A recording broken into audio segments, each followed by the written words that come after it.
Assalamualaikum warahmatullahi wabarakatuh. Teman-temanku semuanya yang berbahagia, pada kesempatan kali ini saya akan melanjutkan cerita tentang kisah Nabi Musa alaihissalam, yang mana pada sesi lalu Raja Fir'aun sedang berdebat dengan Musa dan Harun. Demikianlah terjadi perdebatan antara Musa dan Fir'aun. Fir'aun sama sekali tak dapat menolak hujah dan alasan Musa yang diwakili Harun. Fir'aun pun akhirnya mengancam Musa dan Harun dan berkata, "Hai Musa, jika engkau mengakui Tuhan Harun, jika engkau mengakui Tuhan selain aku, maka pasti engkau masukkan ke dalam penjara." Berkatalah Musa, "Apakah engkau akan memenjarakan aku walaupun aku dapat membuktikan dan memberikan tanda-tanda kebenaran dakwahku?" Fir'aun pun menantang dan berkata, "Datangkanlah tanda-tanda yang dapat membuktikan kebenaran kata-katamu, jika memang kau benar-benar tidak berdusta." Musa kemudian melemparkan tongkatnya. Mendadak berubah menjadi ular yang merayap ke arah Fir'aun. Fir'aun lari ketakutan dan minta agar Musa menangkap ularnya lagi. Begitu ditangkap, ular itu berubah menjadi tongkat lagi. "Adakah bukti kebenaranmu yang lain?" tanya Fir'aun. Musa kemudian memasukkan tangannya ke dalam baju. Ketika dikeluarkan lagi, tangan itu menjadi putih cemerlang, menyilaukan mata Fir'aun dan penjabatnya. Meski mukjizat Nabi Musa telah dikeluarkan, Fir'aun tetap belum percaya. Ia mengira Musa telah mengeluarkan ilmu sihir. Maka ia hendak mengumpulkan ahli-ahli sihir di seluruh kerajaan Mesir untuk bertanding melawan Nabi Musa. Tantangan itu disampaikan kepada Musa dan sudah ditentukan waktunya pula. Musa pun menyanggupi tantangan itu. Pada hari yang telah ditentukan, berkumpullah para ahli sihir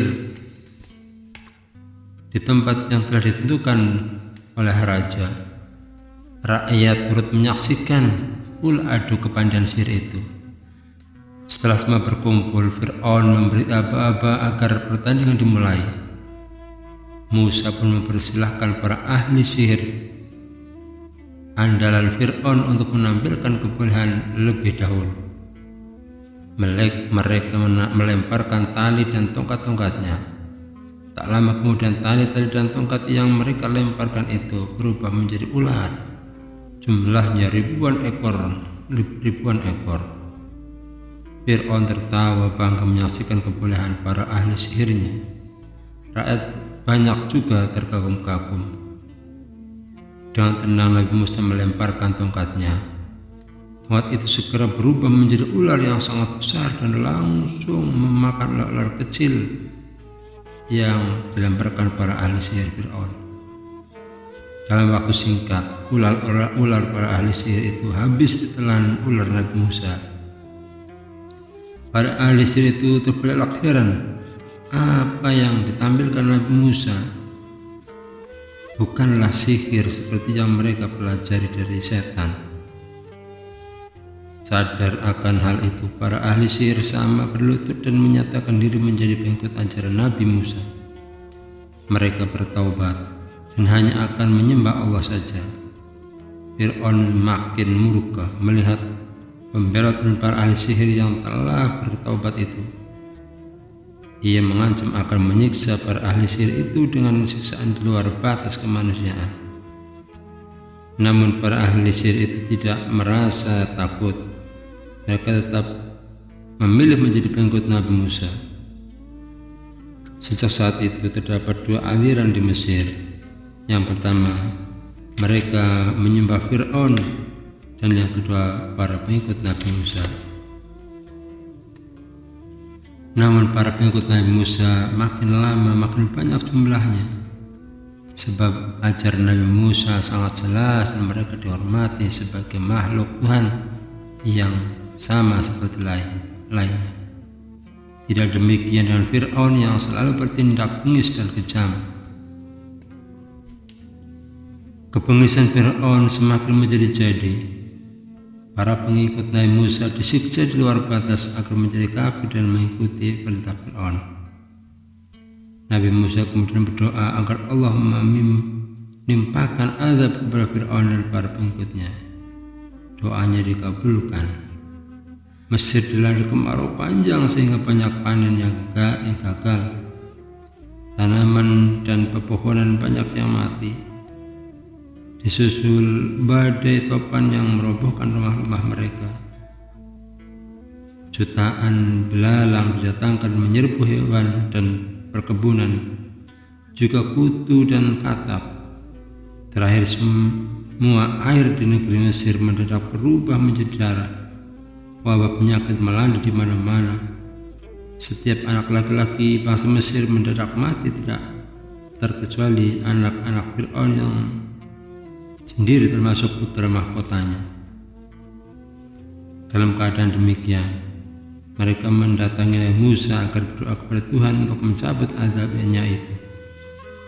Nabi Musa mau berdoa setelah Fir'aun berjanji akan membiarkan kaum Bani Israel pergi dari Mesir bersama Musa.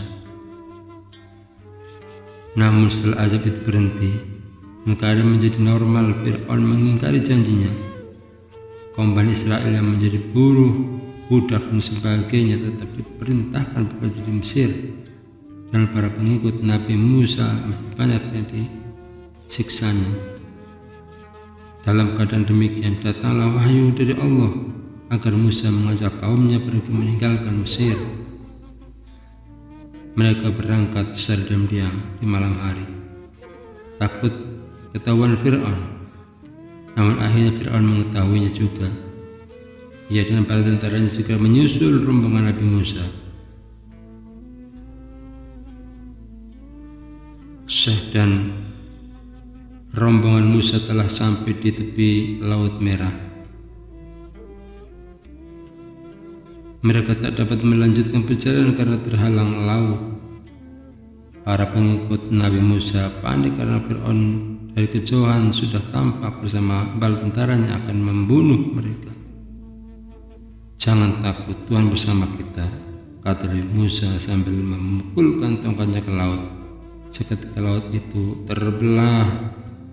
Para pengikut Nabi Musa segera berjalan di tengah-tengah laut yang terbelah itu.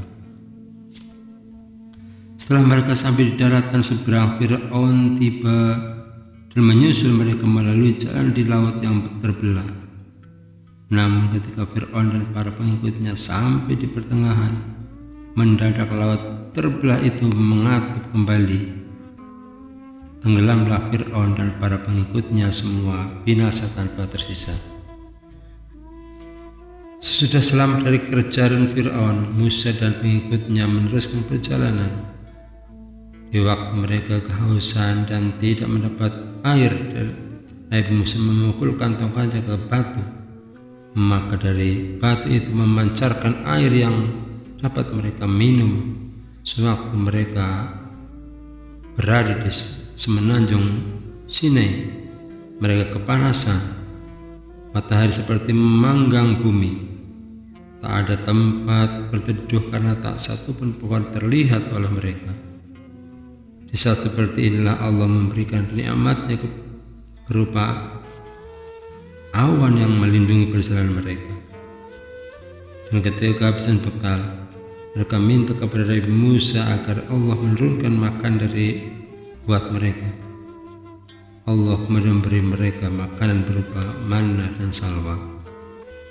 Manna rasanya manis seperti madu, sedang salwa adalah burung puyuh yang datang berbondong-bondong silih berganti.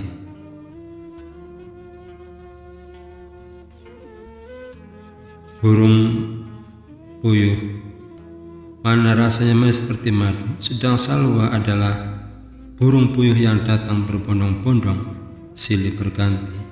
Mendapat makan yang baik itu, Mereka bukannya bersyukur, malah mau minta makanan dari jenis yang lain lagi. Inilah kerewelan kaum Bani Israel.